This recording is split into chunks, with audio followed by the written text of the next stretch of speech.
Good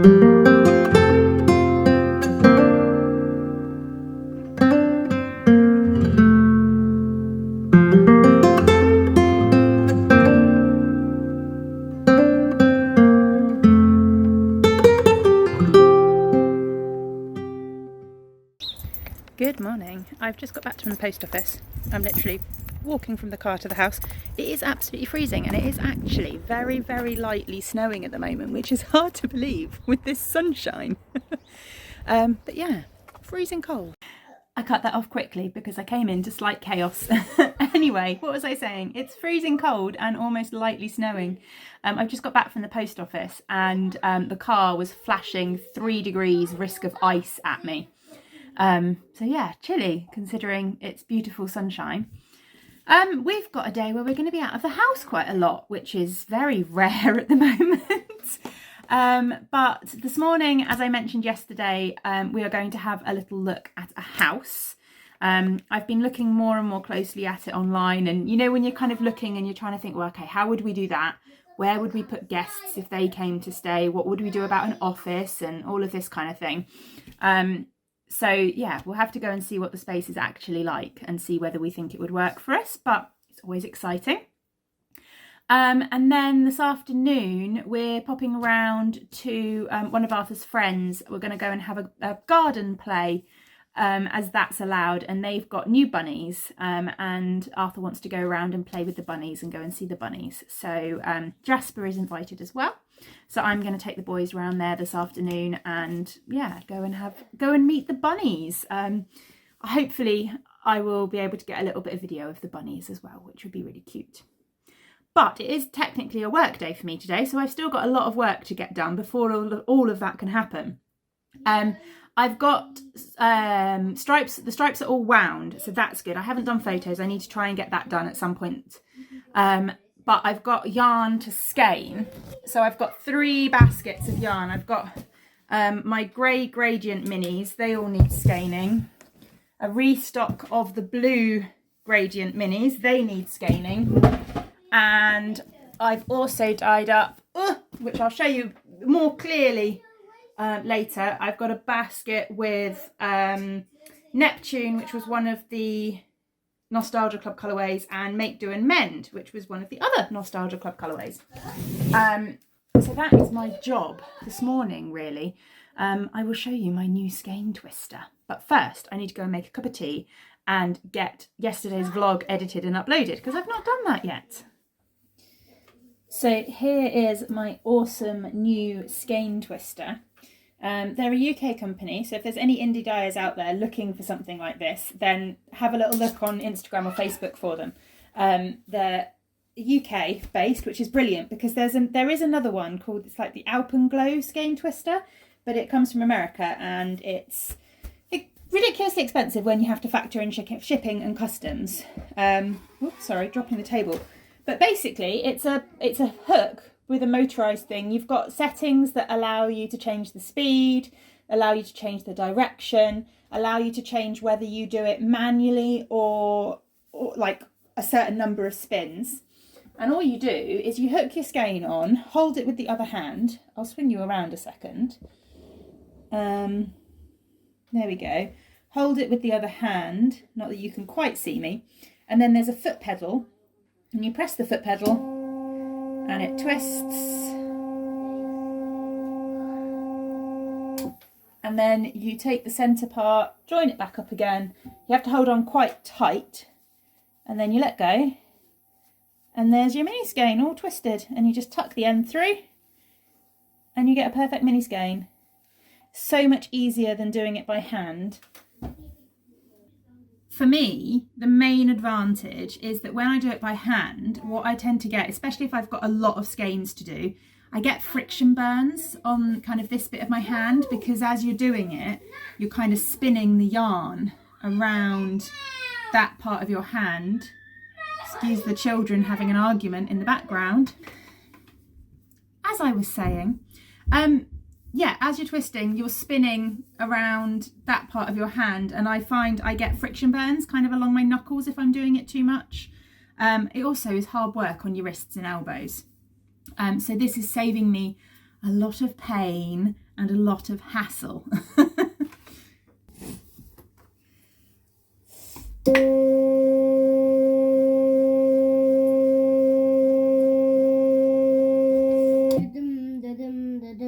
Am I alive? Yep. Oh, so many exciting things happening today. Actually, I need to stand here, don't I, to block that washing up that needs doing. Real life.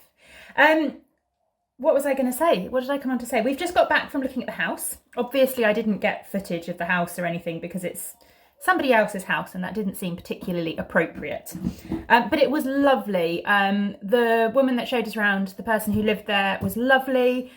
She was really friendly, gave us loads of information. It had basically been their family home all the time her kids were growing up. They'd redone it a lot. It was very nice, and I think it could work for us. One of the things that we've really struggled with looking at houses is finding something within our budget that has a decent garden, because we're very fortunate that the house we rent, although it's semi-detached, it's on a corner plot. So we've got quite a lot of garden, and a lot of the other kind of 3-bed houses in our price range that we come across don't have that much garden, or there's no space where we could maybe put a dye studio or anything like that. Whereas this one had a lot of potential. It had a massive kind of timber framed garage, which we could definitely do something with. It already had power and electricity in, so I could definitely work out there while we could kind of get to the point of affording to do something more fancy for a dye studio. The kitchen was a really good size. The lounge was a better size. We've seen a few places where the lounge would barely fit our sofa in. And yeah, the bedrooms upstairs, it'll be fine. There's 2 big bedrooms, which the boys could, one of the boys could share one of them to start with while we still needed an office upstairs. And then, yeah, there's a lot of potential. Anyway, I'm getting ahead of myself, but Tom is ringing up our solicitors in the hope that we can put an offer in. So we will see what happens, because, as I said, I don't want to get my hopes up massively, because things have fallen through before, and I know that a lot of things in the area are going for a lot over market value at the moment. The way it works in Scotland is houses go on the market at offers over, and then you have to offer over that, which is a bit weird, because basically it's gone on the market at market value and you're offering over market value. So we've got a little bit of flexibility to be able to offer a little bit over market value, but not a lot. So we will be playing a lot on, when we put our offer in, we'll be playing a lot on the fact that we're currently renting and we're flexible and they're still looking for something. So we would be quite happy to kind of wait a few months. It wouldn't affect us in the slightest. We're not going to pull out if it takes 4 months for them to find the perfect house. So I think we're going to be playing a lot on that.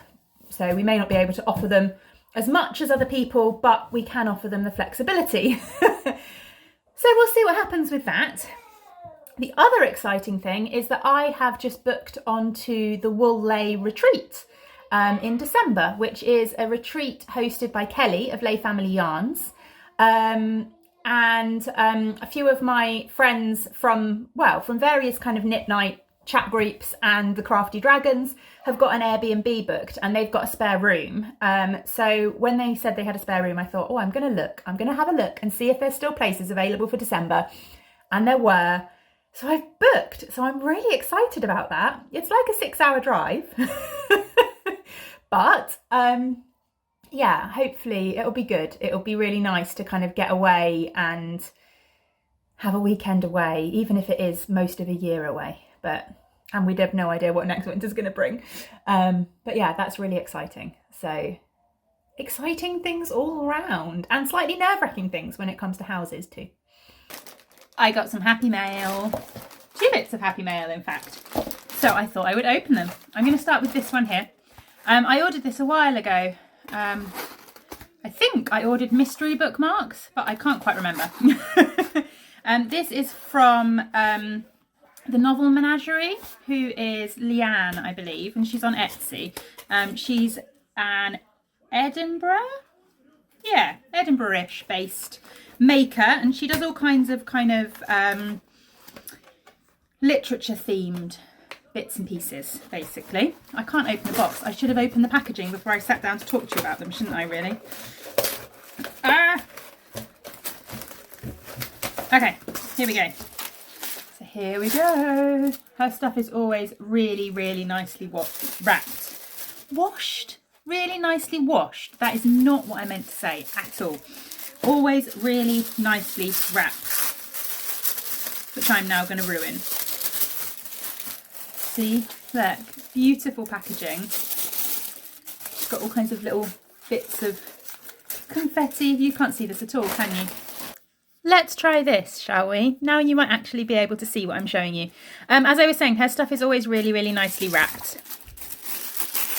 I love the paper confetti bits that she includes. Absolutely pointless, but just really pretty. Sweeties. What else have we got here? Business cards. A little thank you note.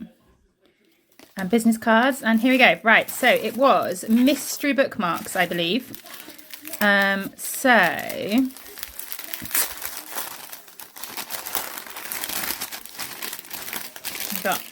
I've got two in here. They're pretty, aren't they?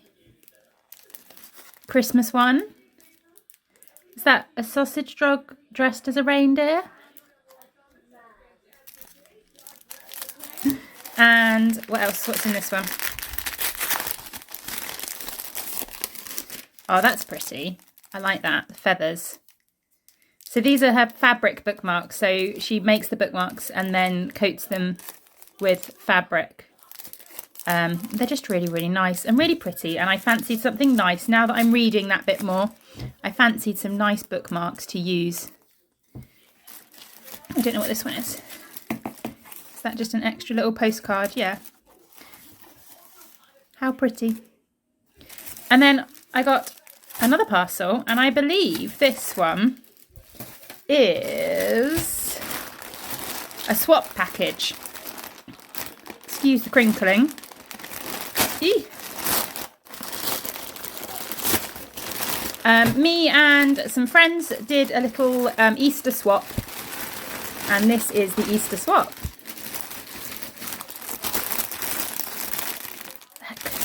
Lots and lots of yarny bits. Oh, so much crinkling, sorry. Let's see, we all did kind of 10-gram minis. So we've got... Oh yeah, that's the one I sent. That's amusing. I should have just sent you 6, shouldn't I? And kept hold of the one that I sent. So there's that one. There's a fun orange one. The lighting's not very great for this, is it? Sorry about that. Another fun variegated one. I think the plan is that we were going to make scrappy socks. And we've got a really pretty purple one. And then a couple of them that are wrapped.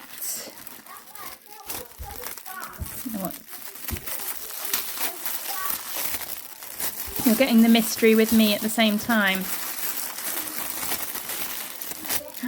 Tea, gingerbread, and oh, I like peppermint and licorice, and a pretty purple mini. And it's got my name on.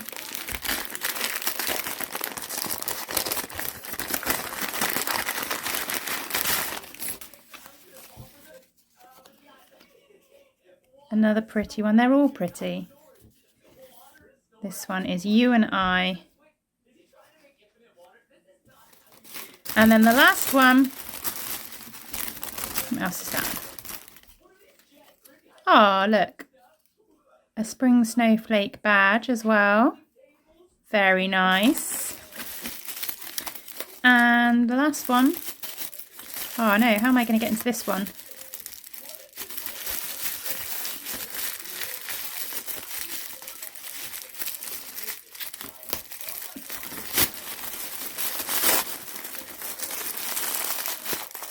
You've wrapped it so well, Sharon. Oh, and another really pretty one. So lots and lots of pretty minis, and I think I'm gonna join in with everybody else and make scrappy socks with them. Perfect.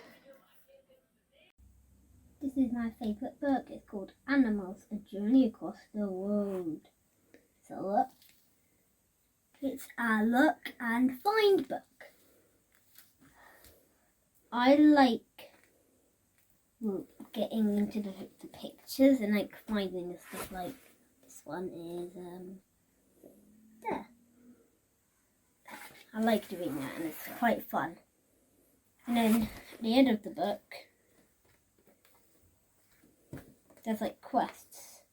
You have to find black and has 8 legs. We know what that is, a spider. Then colours blue, red, yellow and green animals.